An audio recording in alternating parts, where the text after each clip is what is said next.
توصلت الأرجنتين بطلب من واشنطن بمصادرة طائرة شحن فنزويلية متوقفة منذ يونيو على أراضيها ومرتبطة بمسألة العقوبات الأمريكية المفروضة على إيران.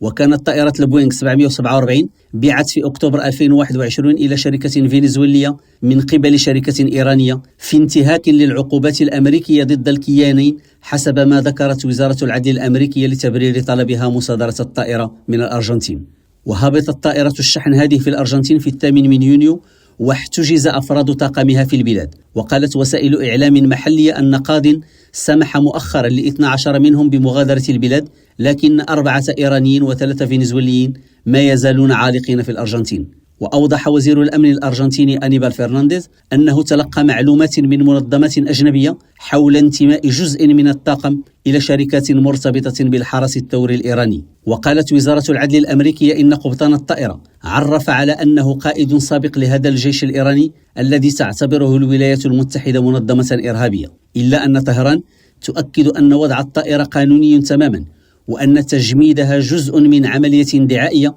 مرتبطة بالخلافات بين الغرب وإيران بشأن برنامجها النووي. رشيد ماموني، ريم راديو، بوينوس آيرس.